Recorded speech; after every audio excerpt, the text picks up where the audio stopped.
vamos a tener que la sinapsis neuromuscular va a ser una unión entre la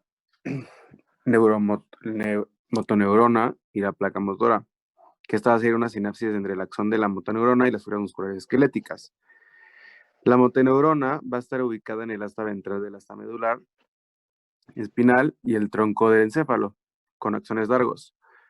Esa es una motoneurona. Esta va a ser como contacto con las fibras musculares del músculo esquelético, que va a ser una transmisión de señales desde el sistema nervioso central a través de los nervios motores. Y bueno, la unidad motora va a ser el conjunto de fibras musculares inervadas por una motoneurona. Una motoneurona va a tener pues varias ramificaciones con su axón y cada una de esas como ramificaciones va a estar conectada eh, con las fibras musculares, pero en diferentes como locaciones. Pero o sea, una sola motoneurona va a inervar varios puntos de las fibras musculares. La transmisión de una señal nerviomotora musculoesquelética va a ser la transmisión neuromuscular. Una pregunta para todos. En el caso de la llegada de la señal desde las vías superiores a nivel medular, donde se hace el relevo para ir ya directamente a la motoneurona, ¿habrá algunas otras interacciones neuronales o pasa, digamos, directamente la motoneurona superior a la motoneurona inferior? ¿Cómo? ¿Habrá alguna otra interacción? Cuando llega la motoneurona superior, ¿habrá alguna interacción a nivel medular ahí donde se hace el relevo para conectarse a la motoneurona inferior? ¿O pasa directo, así digamos, de una a una? De la motoneurona superior a la motoneurona inferior.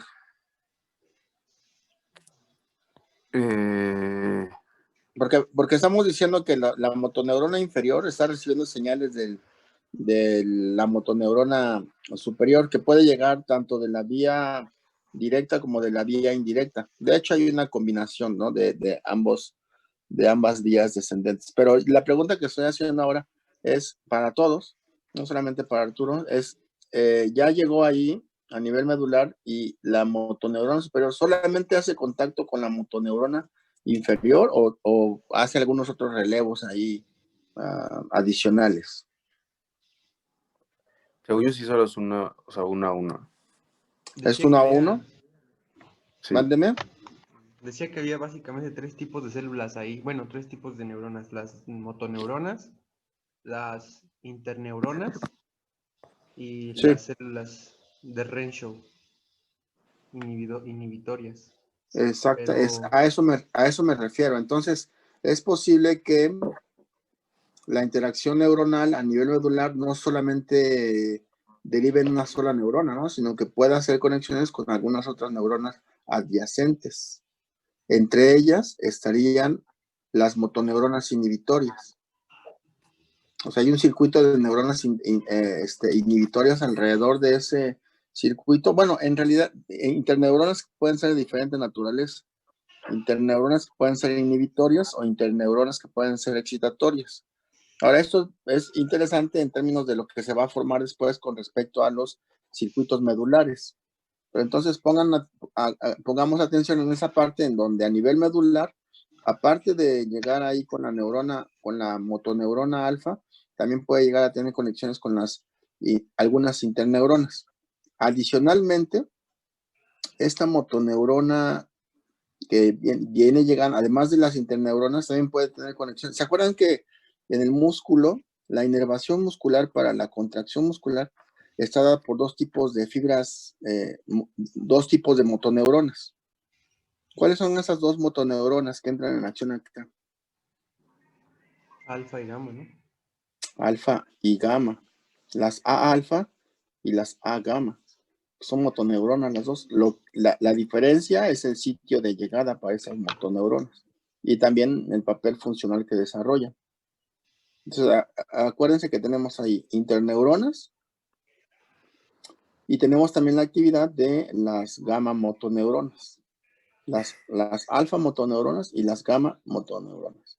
Bueno, vamos a ver para qué sirve cada una de ellas, aunque digamos, la que lleva la información principal para llevar a cabo el proceso de contracción va a ser siempre la alfa motoneurona, pero la gamma motoneurona juega un papel muy importante para que el proceso de contracción pueda ocurrir. Seguramente lo vamos a descubrir un poquito más adelante. Adelante, Arturo. Natael, Bueno, ¿quién más dijiste? Itzel, ¿no? Ok. La placa motora va a ser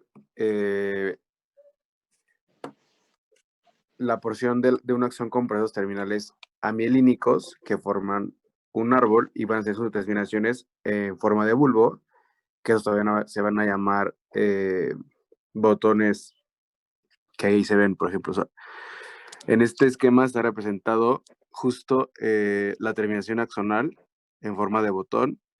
Adentro se ven las vesículas de acetilcolina, mitocondrias, y en la parte de abajo, esa es la membrana de la fibra muscular, que es la porción postsináptica,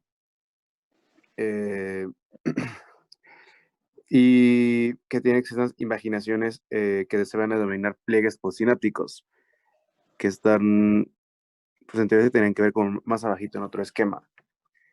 El espacio entre la axón y la fibra muscular va a tener el nombre de hendidura sináptica, que va a ser la porción donde están... Ah, bueno, ahí se ven en este esquema los pliegues postsinápticos, que van a estar, van a ser ricos en receptores de acetilcolina.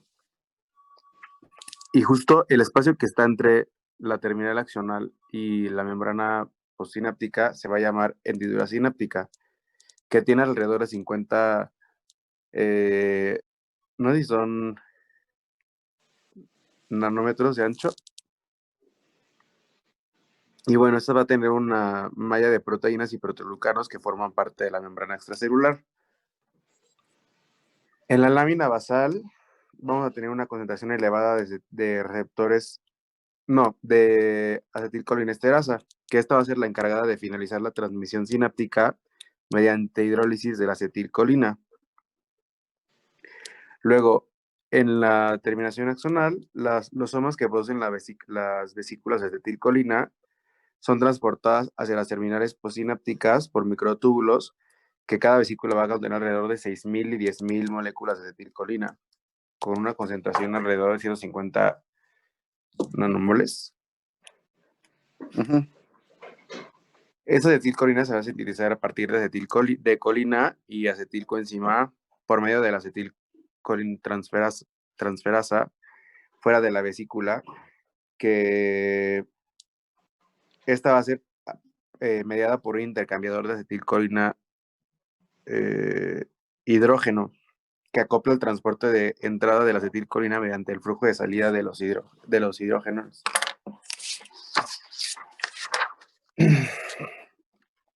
Bueno, como ya se había dicho, la unidad motora va a ser de una neuromotora en la que emite el impulso que hace una de las fibras musculares se contraiga, que conduce los impulsos del cerebro y la médula espinal hacia los músculos efectores. La neuromotora y el conjunto de todas las fibras musculares a las que estimule se constituye como unidad motora, que eso ya lo había mencionado.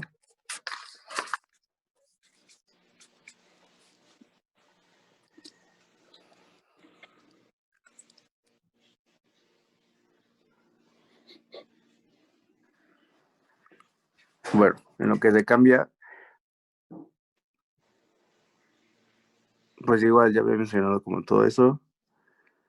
Ahí está representado como desde la médula viajan como los axones de las neuromotoras descendentes y pues inervan a las fibras musculares.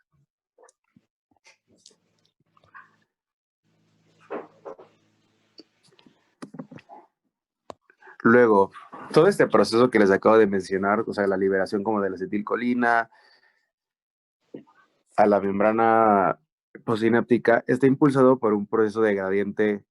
Bueno, como la salida de estas vesículas de acetilcolina está mediado e impulsado por un gradiente electroquímico de protones en la vesicular, que está dado por el pH, o sea, que mientras más baje el pH en el interior y el voltaje sea positivo, pues ese va a dar un gradiente electroquímico que va a hacer que se expulsen las vesículas. ¿Cómo ocurre eso?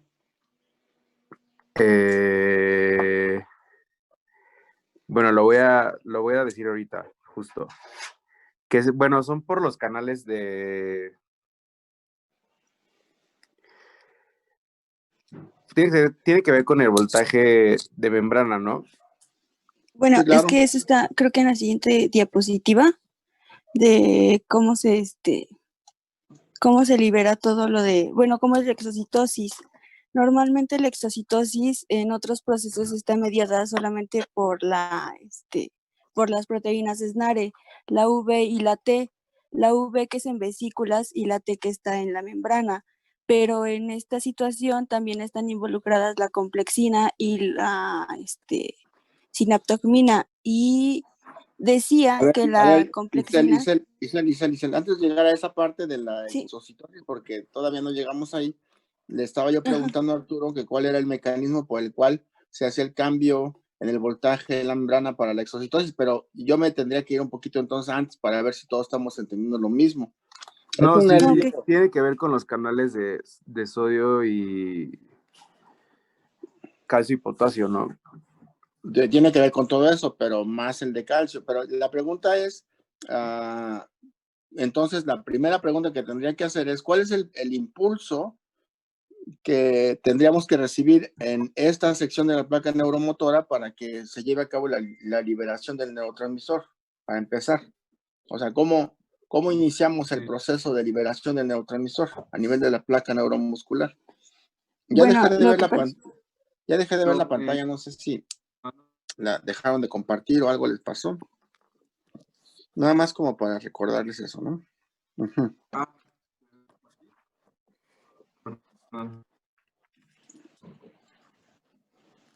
sigue sin verse la pantalla. Uh-huh. Sigue sin verse la pantalla. Ujú. Bueno, por lo menos para aquí en mi pantalla no la veo.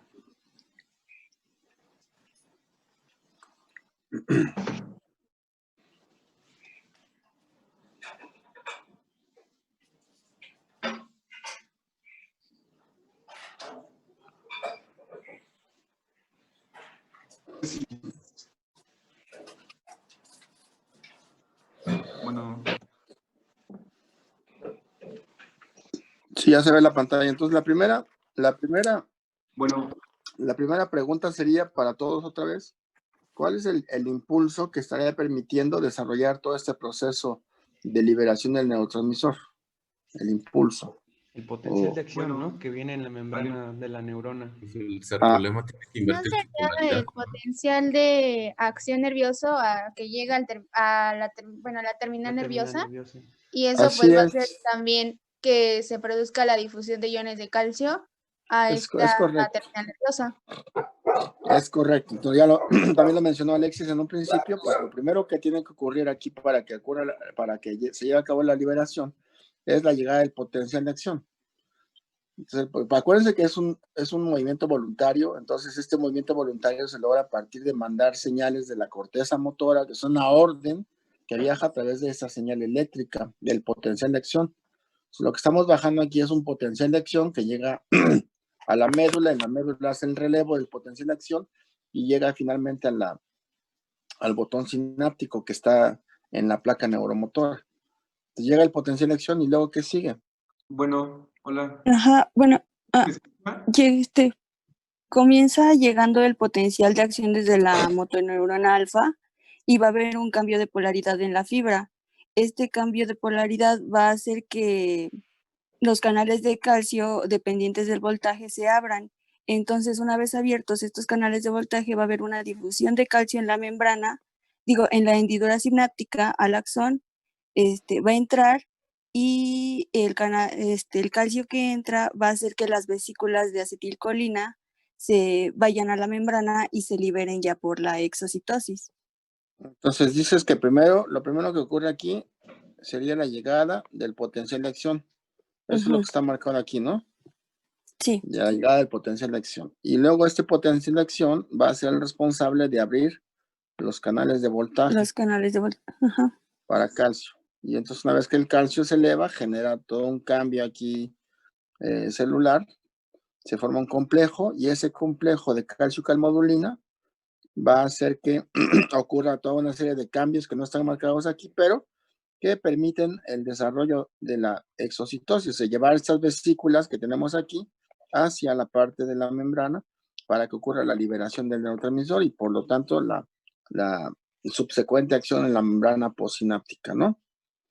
Entonces, sí me gustaría saber ahora dos cosas que son importantes para esto de la liberación del neurotransmisor. Primero, cómo se sintetiza el neurotransmisor, que sería en esta parte, y la otra, y entonces cómo se va construyendo la membrana del neurotransmisor, la membrana de la vesícula que contiene el neurotransmisor que está aquí, y luego, cuáles son la serie de eventos que ocurren en esta parte, ya para la liberación del neurotransmisor en la exocitosis.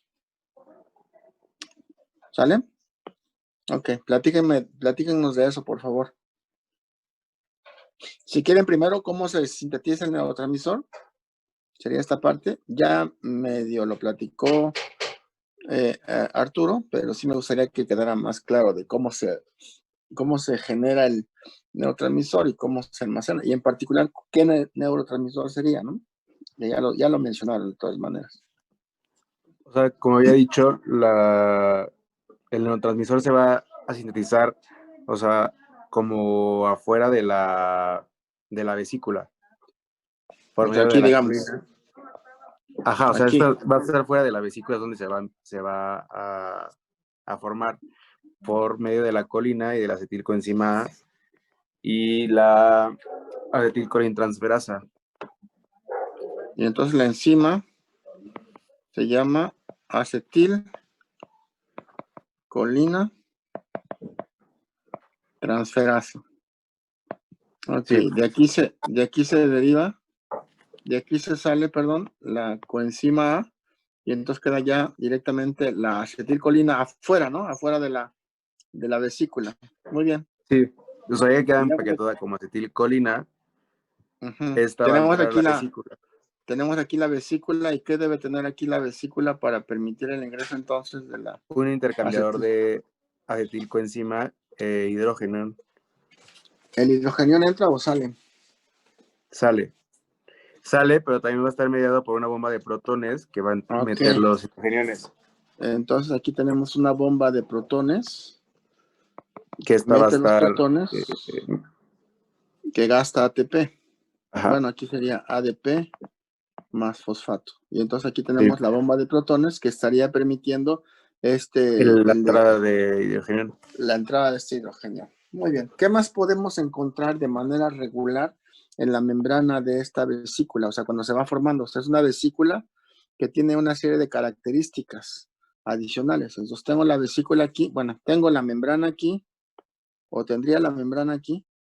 Aquí está la membrana de la vesícula, y de entrada, pues lo que debo tener aquí va a ser el intercambiador de acetilcolina y protones, que es lo que acaban de describir ustedes, y además tengo una bomba de protones.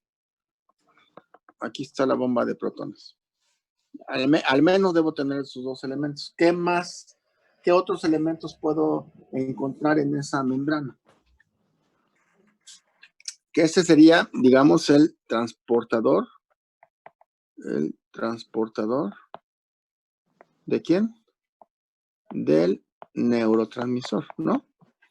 Uh-huh. Esa sería la bomba de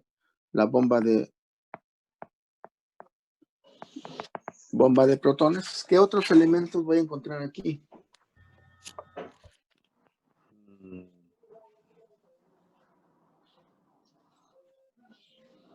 Ya más o menos habían descrito qué otros elementos podíamos encontrar ahí, que van a ser elementos que participan en el proceso de exocitosis ya de manera directa. Las proteínas SNARE. ¿Cuáles? ¿Qué proteínas vamos a encontrar? Las V, que son las que se encuentran en las vesículas. También tenemos la sinaptogmina. Sinaptotagmina, dirás. Sinaptotagmina, ajá, perdón. A ver, entonces vamos a plantearnos aquí. Déjame ver. Dices que la SNARE, tienes unas proteínas en la vesícula y aparte tiene otras proteínas Unas en la membrana. proteínas en la membrana. Ajá, pero vamos a hablar ahorita particularmente de las proteínas en la vesícula y luego hablamos de las proteínas en la membrana. ¿Sale? Entonces, si me regresas tantito a la diapositiva anterior y lo vamos planteando aquí, ¿no? Entonces, tenemos aquí la membrana.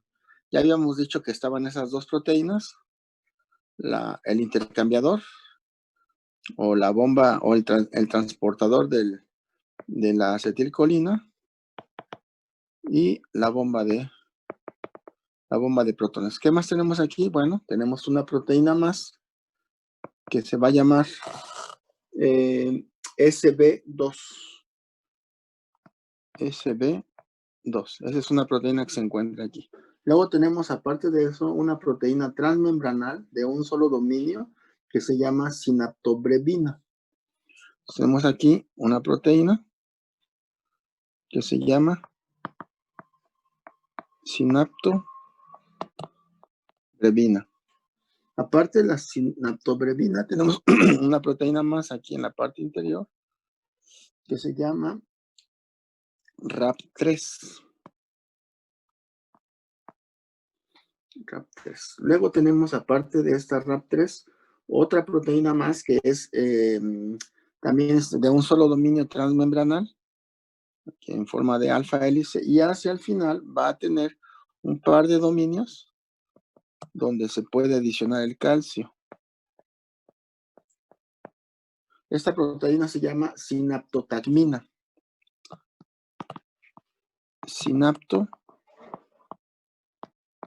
Tagmina. Ojo con esta proteína. ¿Por qué? Pues porque fija calcio. Tiene sitios o algunos dominios donde se puede incorporar el calcio. Además, se puede fosforilar. O sea que esta, adicionalmente, puede fosforilarse. Además de esto, va a tener una proteína que es una proteína que tiene varios dominios de membrana, que también se puede fosforilar, que se llama sinaptoficina. Sinaptoficina. Además de la sinaptoficina, va a tener una proteína más aquí, que es es una proteína que juega un papel importante, sobre todo en términos de la fijación de la vesícula al citoesqueleto del botón sináptico, que se llama sinapsina 1. Sinapsina 1. Es la que va a tener como actividad de quinasa de la calmodulina. La sinapsina 1 va a estar asociada con la quinasa de la calmodulina. Este complejo es interesante. Bueno, entonces esta vesícula va a tener todo este conjunto de proteínas de manera general. Me parece que ya su compañera también había mencionado algunas otras proteínas. No sé si coincidan con estos nombres, pero ahorita las podemos ir checando. Esta sinapsina 1, digamos que una vez que se sintetiza la vesícula, les voy a platicar el cuento desde aquí arriba, viene la vesícula no contiene nada todavía, se libera aquí al botón sináptico y una vez que está aquí en el botón sináptico se sintetiza el neurotransmisor y se incorpora. En el caso de la acetilcolina, la síntesis e incorporación a la vesícula se hace a nivel del botón sináptico. Una vez que ya está dentro, entonces, esta vesícula va a contener todo este juego de proteínas que les acabo de mencionar, aquí en su superficie. Todo ese conjunto de proteínas va a estar presente aquí. Pero la vesícula no está libre en la parte del botón sináptico. Está asociada normalmente a el citoesqueleto. También hay digamos, proteínas del citoesqueleto en esta posición y la vesícula está asociada a el citoesqueleto a través de la sinapsina 1 y de la calcio, de la quinasa y la calmodulina. Están en esta posición. Entonces aquí, digamos que la que fija a la vesícula en esta posición sería la sinapsina 1 y la quinasa de la calmodulina. ¿Por qué menciono esto? Porque se acuerdan que cuando entra el calcio lo que hace cuando entra, aquí entra el calcio, entra y activa la calciocalmodulina y fosforila la sinapsina 1. Y eso provoca la liberación de la vesícula del citoesqueleto. O sea, ya es una vesícula libre. Una vez que está liberada la vesícula, con todo ese juego de proteínas, ahora sí va a entrar en acción con la membrana a través de otro grupo de proteínas. ¿Sale? ¿Chicos? Sí, profe. Sí, profe. Muy bien. Ya tenemos ahí las proteínas de la vesícula. Faltaría revisar de manera general cuáles serían las proteínas de la membrana. ¿Qué proteínas podemos encontrar en la membrana, chicos?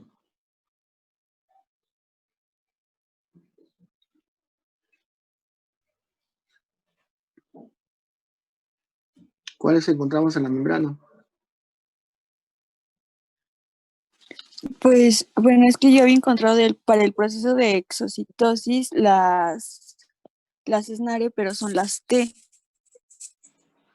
¿Las qué? Y Las de la membrana. también se Ujú. encuentra las T SNARE. Ujú.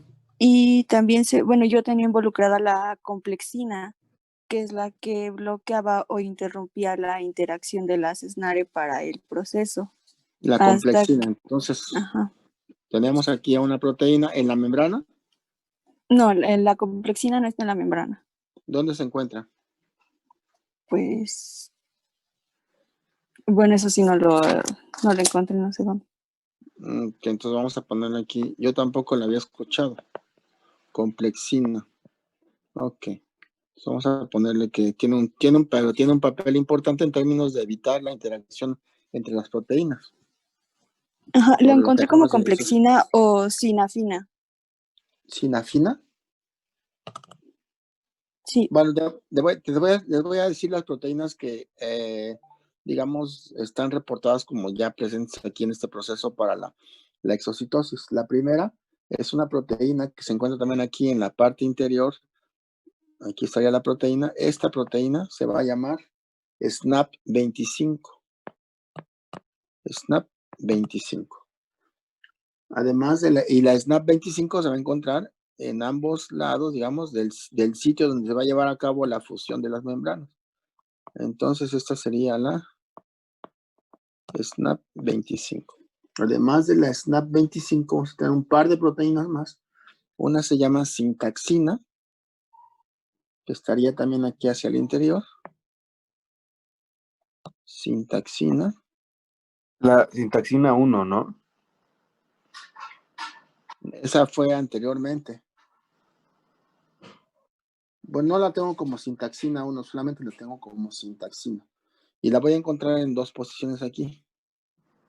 Así, la sintaxina. Y adicionalmente a la sintaxina, tengo una proteína más, o se encuentra asociada a una proteína más, que se llama NSEC1, aquí en esta posición. Se llama NSEC1. ¿Sale? Entonces, ese juego de proteínas se van a encontrar en la proteína, en la membrana de la membrana postsináptica. ¿Sale? Adicionalmente, en ese sitio también vamos a encontrar canales de voltaje para calcio, que ya habíamos encontrado en la parte inicial, ¿se acuerdan? En esta posición. De hecho, muchos esquemas marcan que una vez que llega el potencial de acción aquí, pues se abre el canal de voltaje para calcio desde esta posición y permite la entrada de calcio. Pero también lo podemos encontrar asociado o cercano al sitio donde vamos a llevar a cabo el proceso de la exocitosis. Entonces, vean, tenemos el complejo de proteínas a nivel de la vesícula, toda una serie de proteínas, y además en la membrana tenemos todo este complejo de proteínas. Por lo menos estas tres proteínas, la SNAP25, la sintaxina y la NSEC1, NSEC1 en la membrana de la célula presináptica. ¿Sale? Todas estas proteínas vienen descritas, por cierto, toda esta información es la que se presenta en el boro. Eso es lo que estoy tomando como referencia, así como está la imagen aquí, de hecho. ¿Sale? Muy bien. Adelante, por favor. ¿Qué tenemos? ¿Qué más tenemos ahora? Ya tenemos el potencial de acción, ya abrió los canales de calcio, ¿y ahora qué va a pasar?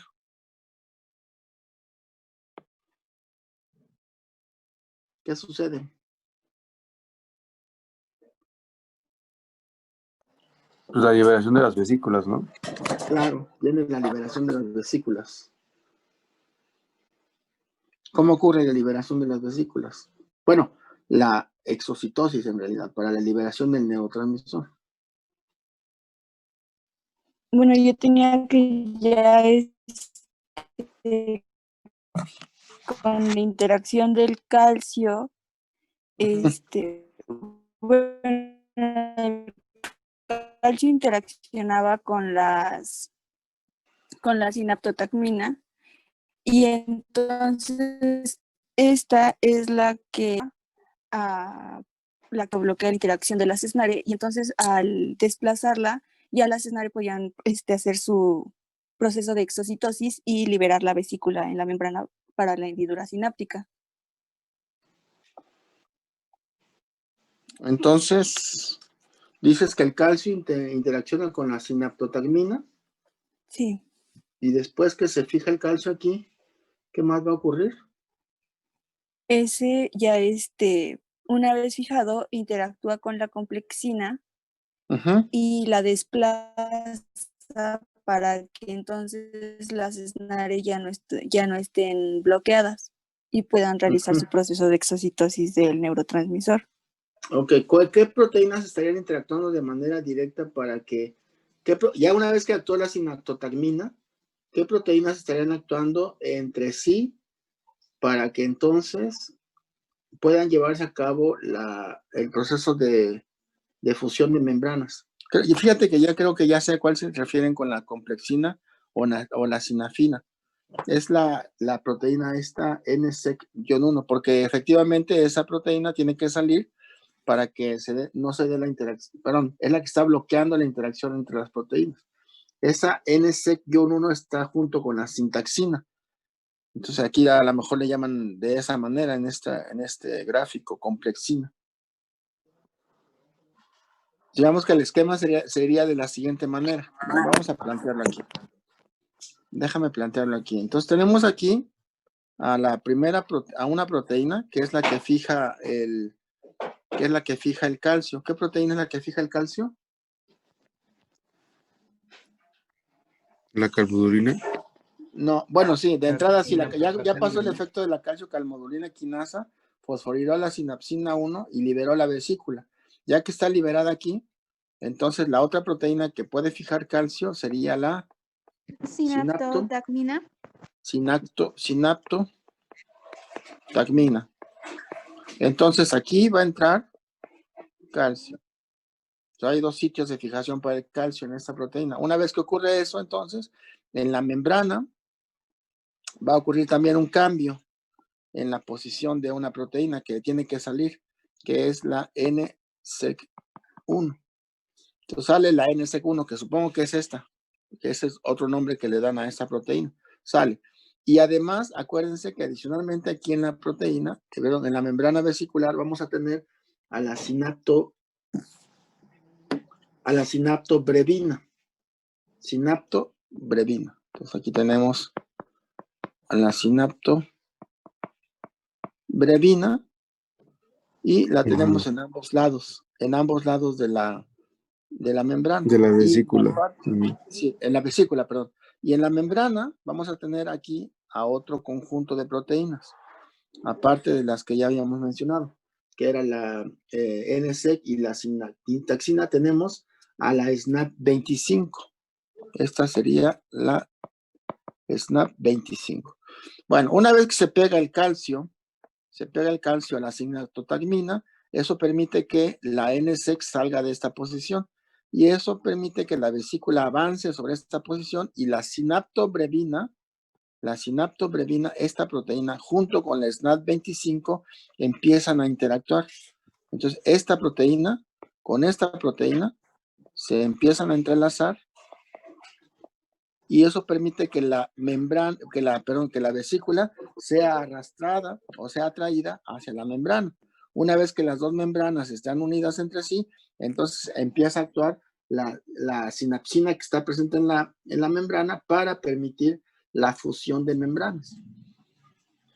Y entonces, la fusión de membranas ocurre porque la SNAP25 y la sinaptobredina jalaron a la vesícula hacia la parte de la membrana y entonces se fusionó. Una vez que se fusionó, pues entonces la vesícula queda completamente abierta y al quedar abierta, entonces permite la liberación del neurotransmisor como tal. Una vez que termine este proceso, entonces la vesícula es liberada nuevamente de aquí, deja de haber la interacción entre las proteínas, obviamente hay un gasto de energía para que se lleve a cabo ese proceso, y una vez que se libera, entonces hay una recirculación de las vesículas. Para el caso de la acetilcoenzima A, o para el caso de la placa neuromuscular. No en todos los casos ocurre esta condición. ¿Sale? Entonces tenemos, digamos, esto volvería a reutilizarse la vesícula. Aquí tendría que volver a entrar entonces la molécula de acetilcoenzima A, de acetilcolina, y una vez que esté lista, bueno, si se necesita nuevamente salir, bueno, pues vuelve a salirse hacia la parte extracelular a través de este proceso de exocitosis. ¿Por qué tenemos que revisarlo de esta manera? ¿Por qué creen que sea importante revisarlo de esta manera? Bueno, porque algunas de las patologías asociadas a nivel de la placa neuromotora tienen que ver con esta condición, con este proceso. De hecho, a nivel de la presináptica o a nivel de la postsináptica, la modificación de la actividad de algunos canales iónicos lleva a alteración de este proceso de liberación del neurotransmisor. Y como decía Arturo hace un rato, la cantidad de neurotransmisor que está siendo liberado pues va a ser el responsable de que se lleve a cabo el proceso de contracción muscular. Muy bien. Adelante.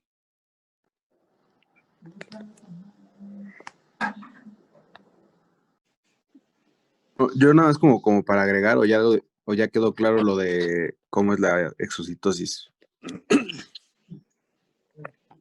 Porque ahí faltó una proteína que ya. Lo de la complexina era una proteína que estaba en el citoplasma, no estaba pegada en la membrana ni en la vesícula. O sea, lo que iba a hacer la complexina iba a favorecer como la adherencia de la vesícula y la membrana para que ya después o sea, ya que se pegó esa complexina al complejo de la sintaxina con la sintabebina y la sinaptotacmina, se enrollan, entra la complexina, como que las pega, y ahí va a entrar como el calcio va a entrar calcio a través de los canales de calcio por dependientes de voltaje, y como el aumento del calcio va a hacer que ahora sí se fusionen esas membranas, que va a dar la apertura del poro de fusión, y ya por eso ahí va a ser la liberación de la acetilcolina. Ok.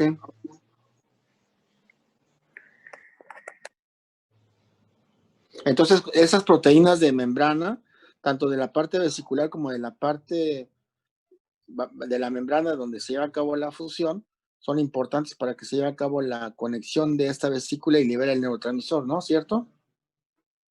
Sí, eso va a hacer que se peguen y se enrollen las proteínas. Ok. Entonces, habría algunas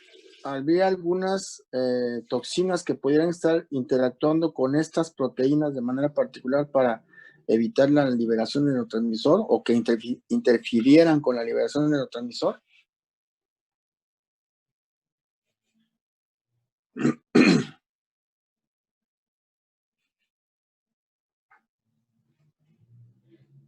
¿Pregunta?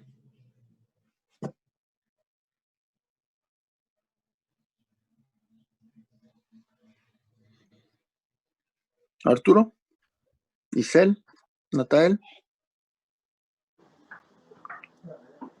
Pues podría ser, ¿no? Claro, sí puede ser. Que Si quieren, impidiera que lo vemos un impidiera poquito justo más ese. adelante nada más. Sí, claro, debe haber algo ahí, ¿no? Ahorita lo vamos a revisar de todas maneras. Adelante, chicos.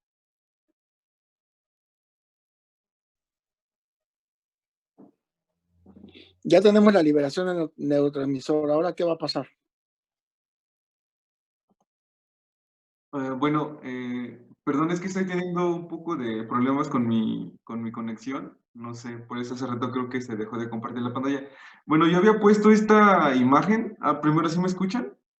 Sí, bueno, yo sí. Había puesto esta imagen porque sentía que era lo básico para comprender ya cómo funcionaba la acetilcolina. Pero pues ya lo vieron todo. Bueno, lo único que me gustaría rescatar de aquí es de algunas patologías que supongo que más adelante lo van a decir mis compañeros, pero en el caso de que estuviera lesionado, como tenemos varios receptores de este lado en la membrana, vamos a tener receptores nicotínicos, bueno, también vamos a tener receptores nicotínicos. Si van a estar afectados, eso es lo que nos va a producir la miastenia gravis. En el caso de que si estuvieran lesionados los canales de calcio, vamos a tener, vamos a tener, si están lesionados los canales de calcio, vamos a tener el síndrome de Langer-Eaton. Y en el caso de que no estemos, no sé si se ve el puntero, en el caso de que no se libere la acetilcolina hacia la hendidura sináptica, vamos a tener lo que es el botulismo. Bueno, en el caso de la unión neuromuscular, entre más va avanzando, se va perdiendo ¿cómo se llama? La vaina de mielina, y eso es lo que nos va a dar el botón terminal. Y vamos a tener 3 tipos de neuronas motoras, que van a ser lentas, rápidas, resistentes a la fatiga, y rápidas, fatigables. En el caso de las lentas, vamos a tener que el tamaño de las neuronas es pequeña, la velocidad de conducción es lenta y el recubrimiento es muy frecuente y la fuerza desarrollada es baja. En las rápidas resistentes a la fatiga, las neuronas son de medio tamaño, la velocidad es media y la conducción es media y la fuerza desarrollada también es media. Y las rápidas fatigables son neuronas grandes, la velocidad de conducción es rápida y la fuerza desarrollada es alta. Bueno, ya en este caso, creo que ya me adelanté un poquito más. En el caso ya de la acetilcolina, para que deje de funcionar, vamos a necesitar una enzima que nos las va a degradar, que se llama acetilcolina esterasa, que esta la va a degradar en colina y en acetato. Y esta colina la va a volver a meter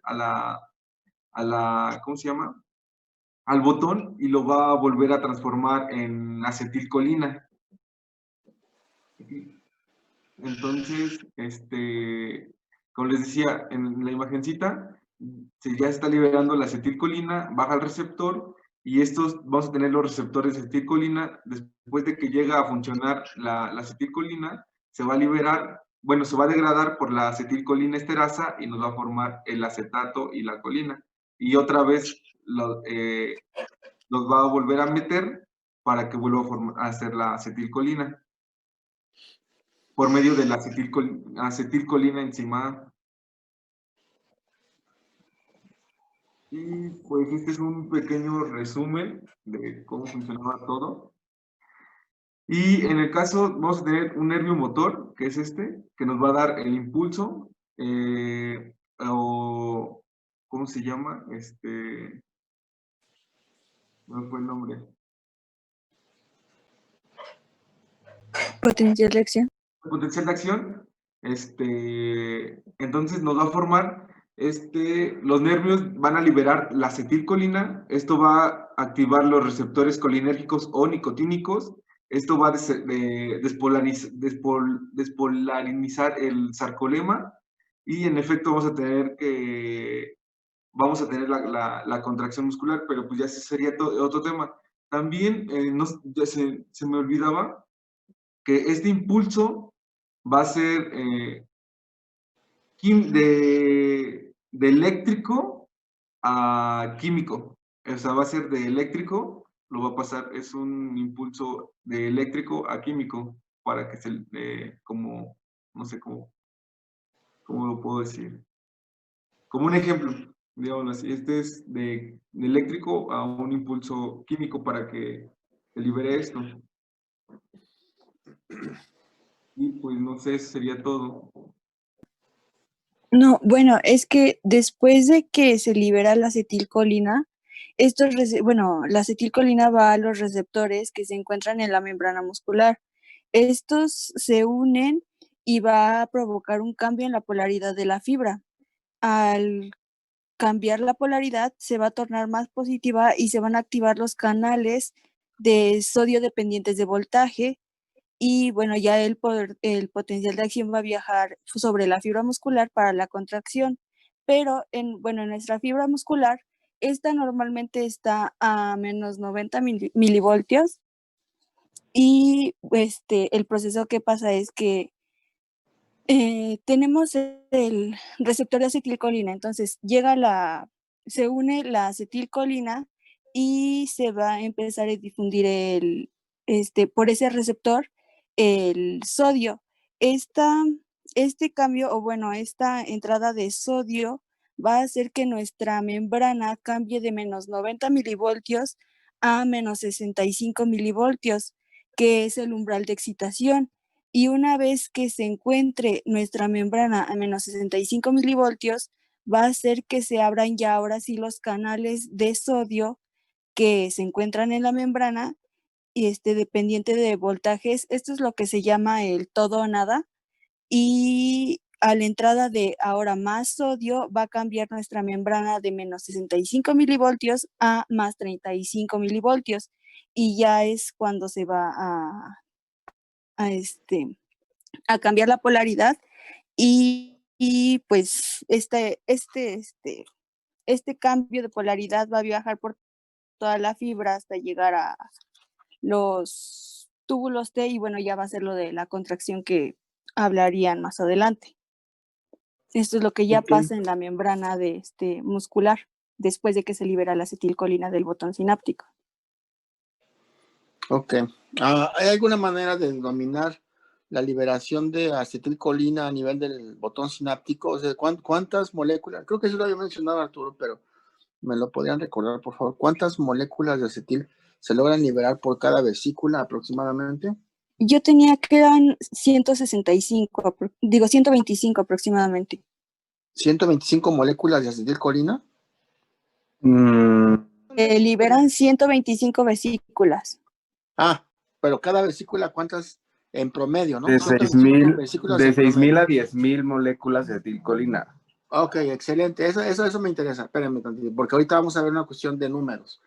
De 6,000 a 10,000 moléculas de acetil contiene cada vesícula. Ajá. A eso se le denomina quantum. Quantum de acetilcolina. Cada vesícula tiene un quantum, entonces. ¿Cuántas vesículas dice que se liberan de manera normal para generar un proceso de contracción? 125. 165 fue lo que había dicho su compañero. Ok, muy bien. Y entonces cada quantum, digamos que libera la vesícula, cada vesícula es un quantum, ¿no? Cada quantum que se libera, ¿cuántos canales iónicos más o menos abren a nivel de la neurona posináptica?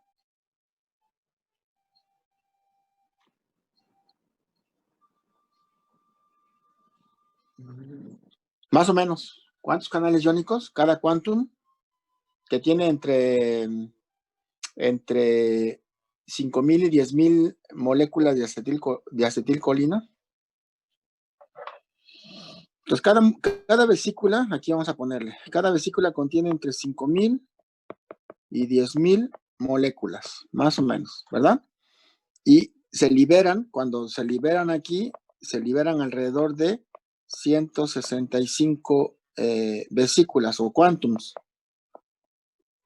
quantums, lo cual nos da entonces una gran cantidad de neurotransmisor liberado dentro de ese espacio. Multiplicamos 165 por 5,000 o por 10,000 o por el promedio, como ustedes quieran, pero es una gran cantidad de acetilcolina que es liberada dentro de ese espacio. Ahora, fíjense, cada quantum de estos, cada quantum va a abrir aproximadamente 2,500 canales de receptores para acetilcolina, lo cual implica, fíjense, estos canales van a generar una modificación aproximada de más o menos alrededor de entre 1 y 3 milivoltios.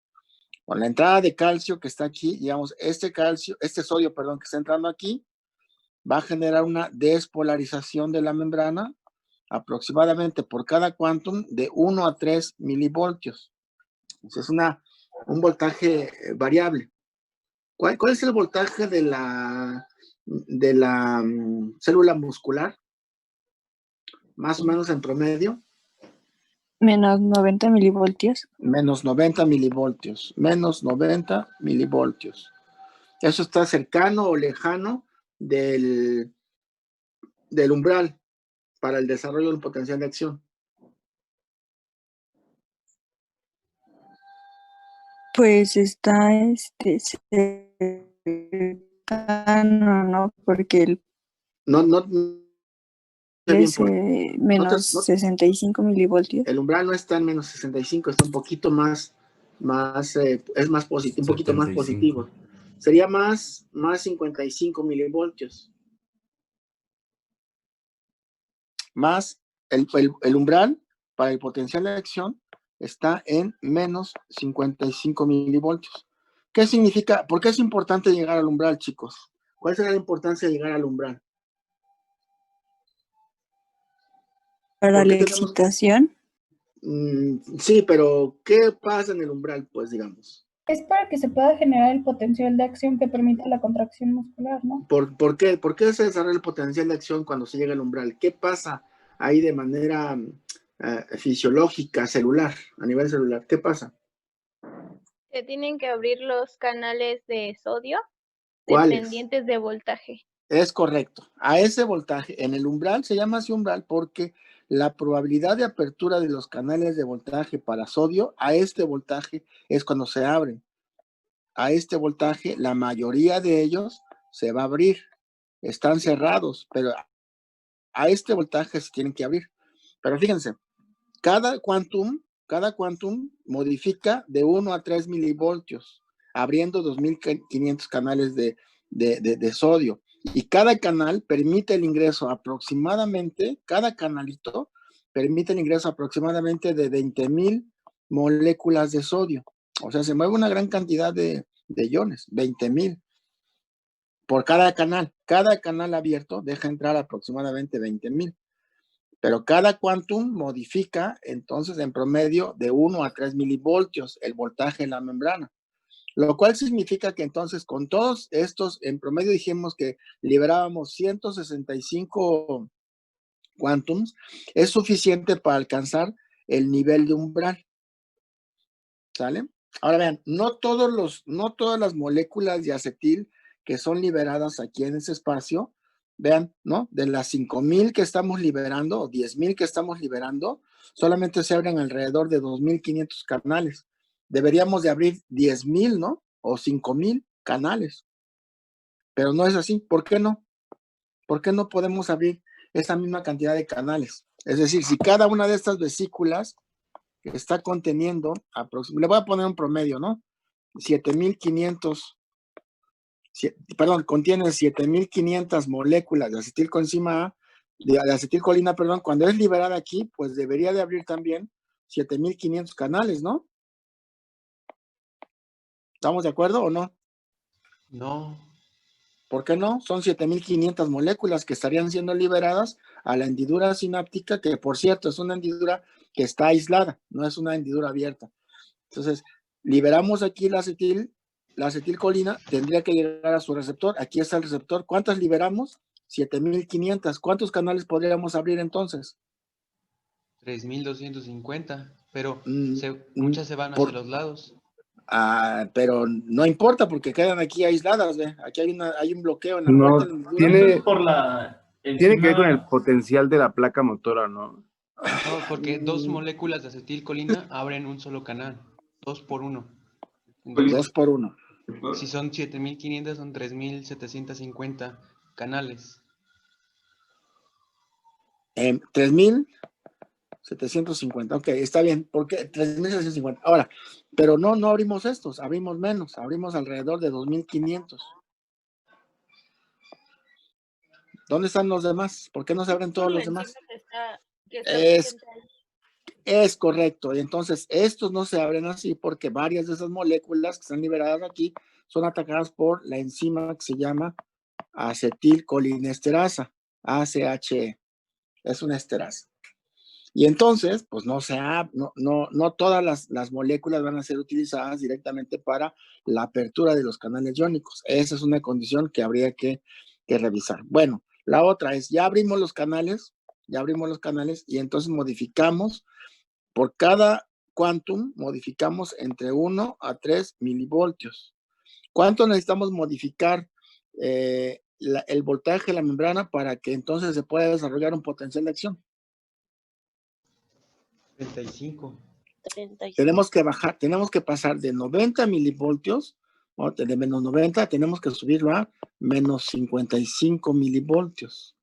O sea que debemos tener aquí una variación aproximada de, ¿cuánto es la diferencia? 35. 35 menos 35. 35 milivoltios. Todo eso, entonces hay que variar todo esto. Todo eso hay que variarlo. Y entonces, aquí es donde viene la parte interesante. Para que entonces pueda haber el desarrollo de un potencial de acción, se necesita liberar cierta cantidad de vesículas o de quantums que contengan cada una de ellas la cantidad suficiente de neurotransmisor, que es un chorro, ¿no? De moléculas de acetilcolina que en la sumatoria de toda esta actividad permitan que el voltaje de membrana se vaya de menos 90 milivoltios hasta menos 55 milivoltios. De tal manera que a partir de esto sí podamos desarrollar un potencial de acción en la membrana postsináptica y esto permita a su vez llevar a cabo el proceso de contracción como tal. ¿Sale? Entonces hay que liberar cierta cantidad de vesículas que contengan la cantidad suficiente de neurotransmisor que además, bueno, pues modifique el voltaje de membrana de tal manera que permita el desarrollo del potencial de acción y con ello se lleva a cabo el proceso de contracción. Vamos a tomarlo en cuenta para lo que continúa. ¿Algo más que agregar de esto, chicos? No, profe. ¿Sería todo lo que tienen preparado para la placa? Pues ya se mencionó cómo es que entra otra vez, cómo se recicla la colina, ¿no? ¿O no? Sí, claro, sí, ya dijeron que se volvía a reincorporar y que a partir de eso, pues ya se daba la recaptura y la resíntesis de la acetilcolina, o sea, se podía regenerar. Uh-huh. Sí.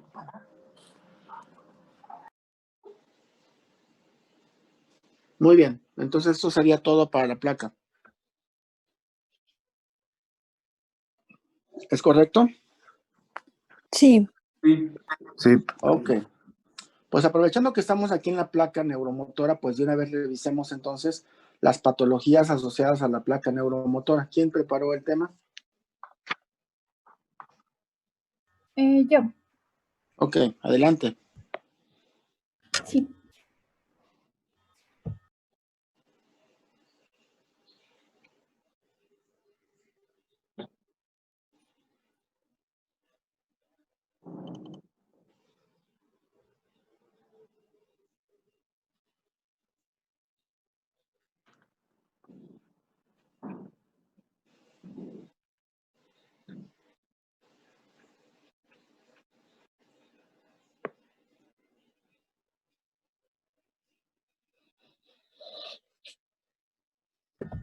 ¿Sí alcanzan a ver la pantalla? Sí, pero solamente vamos a ver. La de placa neuromotora. Sí, la placa neuromotora, solamente eso.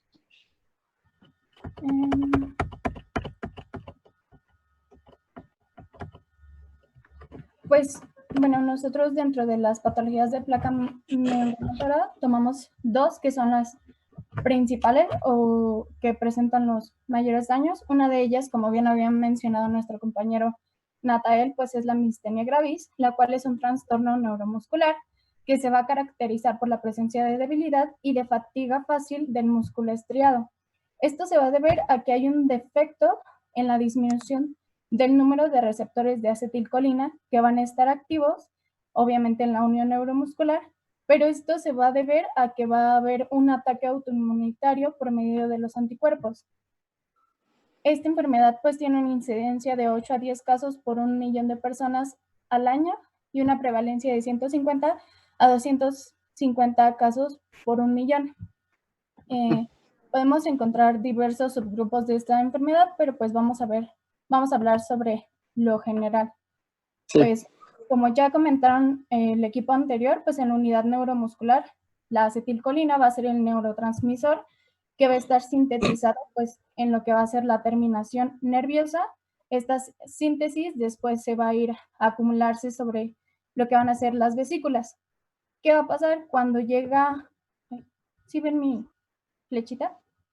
No, fíjate que no estamos viendo la... Bueno, yo estoy viendo aquí una pantalla que dice... Una que dice carbohidratos. No, no se ve nada más que lo de carbohidratos. A ver, dejo de compartir y comparto otra vez.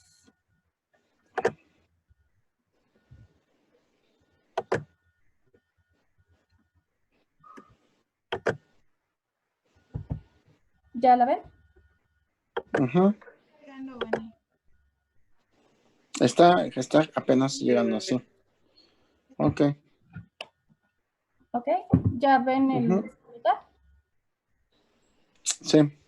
Ok, entonces pues, como decíamos, pues va a llegar un potencial de acción descendente por el nervio motor y va a alcanzar pues la terminación nerviosa, el botón. Aquí pues como bien comentaba el profesor, yo encontré que se van a liberar entre 150 a 200 vesículas que se van a combinar con los receptores que se encuentran en los pliegues. Ahora, estos pliegues pues van a estar solamente en esta posición de los picos y estos receptores van a tener la característica que, como mencionaba Alexis, en sí tienen 5 subunidades que se van a disponer alrededor del poro central. Estas subunidades van a tener 2 alfa, que son las que nos interesan a nosotros, porque son las que van a permitir que se peguen a él el acetilcolina liberado de las vesículas. Ahora, ya una vez que la acetilcolina se pega a estos receptores, se van a abrir los conductos de este receptor y va a permitir la penetración de 2 cationes que principalmente pues van a ser lo que es el sodio, lo cual va a permitir, como ya mencionaban, la despolarización de la región de la placa terminal. Y si esta despolarización, como decía el profesor, llega a alcanzar el umbral, pues va a producir un potencial de acción que al final de cuentas va a hacer que se propague a lo largo de toda la fibra muscular y pues se produzca la contracción. Ahora, este no es un proceso como que sea muy largo, sino que va a tener como una duración corta y esto va a ser porque se va a producir una hidrólisis de la acetilcolina. O sea, no es como que la acetilcolina se quede ahí todo el tiempo estimulando para que se produzca el potencial, sino que se va a producir una hidrólisis a través de la acetilcolina esterasa, como ya se había mencionado, y aparte de esto se va a producir una difusión de la acetilcolina hacia afuera del receptor, lo que va a hacer que esta estimulación pues termine y la contracción se detenga. Ahora, ¿qué pasa del otro lado ya viendo en la patología? En lo que es la mistenia gravis, pues como les había dicho, el defecto fundamental es que va a haber una disminución de los receptores activos. Entonces, además de esto, de que va a haber menos cantidad de receptores activos, va a haber una modificación en los pliegues de la membrana, los cuales, como vemos aquí, es un cambio muy drástico, que en lugar de estar alargados, van a van a estar completamente aplanados y esto igual va a estar mediado por los anticuerpos que ahorita les voy a mencionar. Entonces, esto va a hacer que a pesar de que se esté produciendo una cantidad normal de acetilcolina que podría llegar a alcanzar el umbral para producir un potencial de acción, va a hacer que la placa neuromotora pues no alcance a inducir este potencial y por lo tanto se produzca una ineficacia en la transmisión de las uniones neuromusculares, que como tal va a ser lo que nos va a estar causando la debilidad de la contracción, que es lo característico de esta patología. Hay otro punto que se le llama debilitamiento presináptico, que es cuando la cantidad de acetilcolina que se está liberando empieza a disminuirse cuando la actividad es muy repetitiva. O sea, si estamos haciendo una actividad que es repetitiva, sí se está liberando acetilcolina de forma normal, pero cada vez que llegue un impulso se va a liberar menos. Entonces, a esto es a lo que se le llama el debilitamiento presináptico. Además de que en estos pacientes, al haber una menor eficiencia en la transmisión neuromuscular, que se va a combinar junto con el debilitamiento que ya presenta por todas estas características que les dije, va a hacer que pues las fibras musculares se estén activando pues menormente, porque no van a alcanzar el potencial de acción para poder producir la contracción. Pregunta, ese tipo de debilitamiento presináptico, ¿a qué se deberá? Pues bueno, lo que yo encontré es que por lo mismo de que la acción está siendo repetitiva, pues obviamente primero pues tenemos sí una síntesis de acetilcolina que se está acumulando en las vesículas, pero obviamente este proceso lleva un tiempo, entonces al estar haciendo una actividad repetitiva, la cantidad de vesículas disponibles de acetilcolina pues va disminuyendo, por ende se exocitan. Disminuye la cantidad, pero entonces ¿a quién le podríamos echar la culpa de ese debilitamiento presináptico que digamos falla en la generación de acetilcolina para que sea liberada nuevamente? ¿A quién le podríamos echar la culpa? Bueno, podría haber varias razones, ¿no? Una sería, por ejemplo, el transportador de colina en la recuperación. Porque esta colina, digamos, se libera aquí, se libera de la hendidura y se va a un transportador para que sea reincorporada. ¿Estás de acuerdo? Uh-huh. Entonces, esta colina que se recupera se reutiliza para sintetizar nuevamente la acetilcolina que se manda a las vesículas. Podría haber varios sitios en donde se puede fallar. Una sería aquí, que no haya suficientes transportadores para colina. La otra, que la actividad de la enzima esté disminuida para llevar a cabo la síntesis nuevamente de la acetilcolina. Y la otra es que pues haya deficiencias en la proteína que se encarga de transportar la acetilcolina hacia la vesícula para que sea liberada. Y entonces, como tú la estás utilizando continuamente y no la tienes disponible para poder liberarla aquí de manera adecuada, ¿no? Entonces causa este debilitamiento presináptico, que es cuando estás continuamente repitiendo el movimiento, y esto te causa este debilitamiento presináptico. Los errores en ese sentido podrían estar en cualquiera de estas posiciones. Una, que la reincorporación de colina sea limitada, que la enzima esté limitada o que el transportador del neurotransmisor esté limitado. Muy bien, adelante. Ok, y bueno, en conjunto todo esto, tanto el debilitamiento presináptico como en sí el debilitamiento al no poderse producir una acción, un potencial de acción capaz de contraer las fibras musculares, va a intensificar estos dos juntos todavía más la debilidad muscular, a lo que se conoce en la enfermedad como la fatiga miasténica. Ahora, como les había comentado inicialmente, pues todas estas anomalías en la placa neuromotora van a estar inducidas, por una respuesta autoinmunitaria que pues va a estar mediado por los anticuerpos que van a ser específicos para los receptores de acetilcolina. ¿Cómo es que va a pasar esto?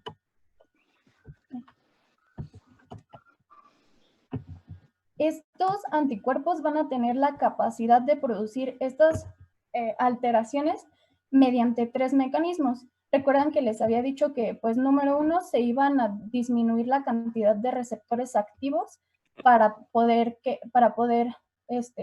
acoplar a ellos lo que sería la acetilcolina. Esto puede ser por 2 cosas. Puede ser que sea porque hay un recambio acelerado de estos receptores por medio de los anticuerpos, o que se esté produciendo una endocitosis rápida de los receptores. Ahora, ¿qué es lo que va a producir que se aplanen los pliegues donde se encuentran los receptores? Pues esto igual va a estar mediado por los anticuerpos, pero además los anticuerpos van a traer lo que es el complemento para que a su vez empiecen a producir un daño sobre la membrana muscular y entonces pues se produzca este aplanamiento que veíamos aquí tan notorio. Y por último, estos anticuerpos también van a bloquear el sitio activo del receptor, entonces no van a permitir que la acetilcolina pues se una al receptor y produzca la apertura de los canales, el potencial de acción para llevar a cabo la contracción. Entonces, pero ojo, aquí no, claro, muy bien, excelente. Ahora nada más recuérdense que es una respuesta mediada por la inmunidad, una respuesta autoinmune. Exactamente. Entonces, pues aquí podemos ver, ¿no? Esto de aquí arriba sería lo normal. Tenemos nuestra terminación nerviosa con todas sus vesículas, tenemos nuestros pliegues donde van a estar los receptores.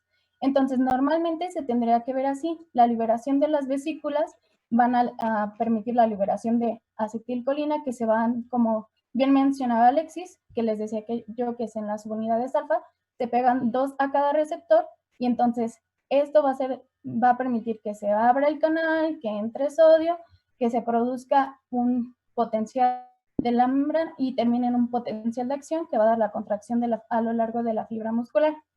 ¿Qué pasa con la llegada de los anticuerpos? Vemos aquí que los anticuerpos se van a estar uniendo a los receptores, número 1, como decíamos, bloqueando el sitio activo, por lo cual la acetilcolina no se va a pegar. Además de que otros receptores van a producir la degradación o el recambio rápido de los receptores, disminuyendo aún más la cantidad de receptores disponibles. Y por otro lado, los anticuerpos, junto con el complemento, produciendo un daño en la membrana donde van a afectar los pliegues, afectando igual el sitio donde van a estar presentes los receptores. Por lo tanto, todo este conjunto de acciones mediadas por los anticuerpos van a hacer que haya una supresión del potencial de la membrana y por ende no se genere un potencial de acción a lo largo de toda la fibra y no haya contracción muscular. ¿Todo bien con respecto a eso? ¿Sí? ¿Se dio a entender? Perfecto, sí, muy bien. Ok. No se tiene una ciencia cierta sobre cómo es que se produce esta respuesta inmunitaria, pero se tiene una teoría de que el timo interviene en esto, ya que el 75% de los pacientes que tienen mistenia gravis presentan una anormalidad en el timo. El 85% tienen hiperplasia y el otro 15% llegan a presentar tumores en lo que es en esta glándula. ¿Qué va a pasar? Las células mioides dentro del timo pues tienen una superficie que presenta receptores de acetilcolina, que esto puede ser la causa de que se estén generando anticuerpos contra estos receptores y que así se induzca una reacción autoinmunitaria y que estos anticuerpos viajen y lleguen hasta el músculo estriado y como aquí también van a ver el mismo tipo de receptores, pues los esté afectando y esté produciendo todo este daño. Pues con respecto al cuadro clínico, pues como ya habíamos dicho, pues todo esto va a causar que haya una debilidad y una fatiga fácil de los músculos, que es la fatiga misténica. Va a haber diplopía y tosis. Se van a ver afectados principalmente los músculos craneales, dentro de ellos los párpados y sobre todo los extraoculares. Estos se van a afectar de forma muy rápida y van a aparecer al inicio de la enfermedad. Es por eso que se consideran que son las manifestaciones cardinales.